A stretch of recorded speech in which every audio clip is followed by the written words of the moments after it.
Welcome to the Daily Scoop podcast, where you'll hear the latest news and trends facing government leaders. I'm the host of the Daily Scoop podcast, Billy Mitchell. Thanks so much for joining me. Now let's dive into the day's top headlines. Kirsten Davies has been formally sworn in as Chief Information Officer at the Defense Department, where she'll oversee a broad portfolio of important programs the Pentagon announced just before the new year. Davies took the reins of that CIO role shortly before the Christmas holiday, according to officials, which was less than a week after she was confirmed by the Senate.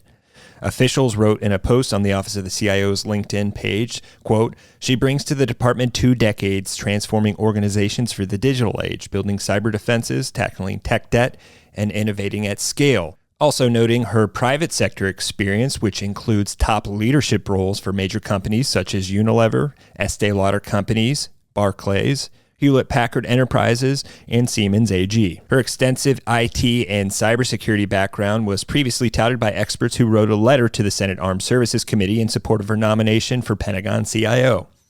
In social media posts, DoD officials noted that Davies will be serving under Defense Secretary Pete Hegseth while leading digital modernization efforts and overseeing for him the information enterprise, cybersecurity, technology innovation, and a broad portfolio of national security programs. Davies took the helm from Katie Arrington, who has launched and shepherded major initiatives while performing the duties of DoD CIO in a non-Senate confirmed capacity.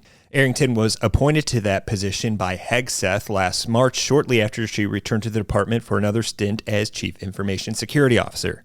To what extent Davies will continue, modify, expand, or cut existing programs remains to be seen.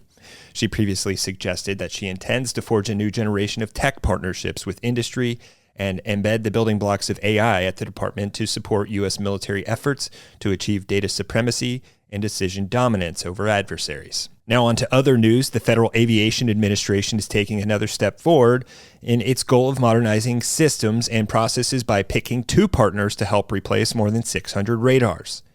The agency said Virginia-based RTX and Spanish firm Indra Sistemas will come on board the FAA's air traffic control overhaul, marked by high stakes, tight timelines, and billions of dollars in funding. Transportation Secretary Sean Duffy said in an announcement on Monday that most of the agency's radars date back to the 1980s, calling it unacceptable.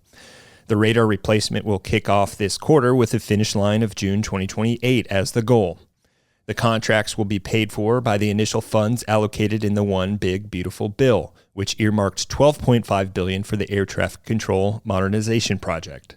The radar overhaul is much needed and critical to ensuring safety and efficiency, according to DOT officials. FAA Administrator Brian Bedford said in a statement that, quote, "Many of the units have exceeded their intended service life, making them increasingly expensive to maintain and difficult to support.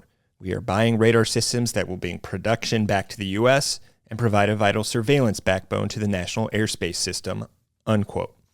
The 2 firms are likely to work with FAA's prime integrator, Peraton, which was brought into the fold in December.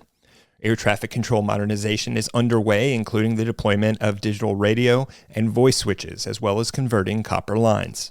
For more news at the intersection of the federal government and technology, make sure to visit fedscoop.com.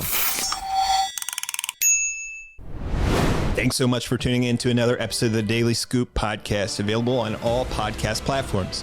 If you've already rated the podcast on your platform of choice, thanks so much. High ratings and good reviews of the show help more people to find it. The Daily Scoop podcast is a production of the Scoop News Group in Washington, D.C. Adam Butler and Carlin Fisher help put the show together, and the entire Scoop News Group team contributes. We'll be back tomorrow with more top headlines. Until then, I'm your host, as always, Billy Mitchell. Thanks so much for listening.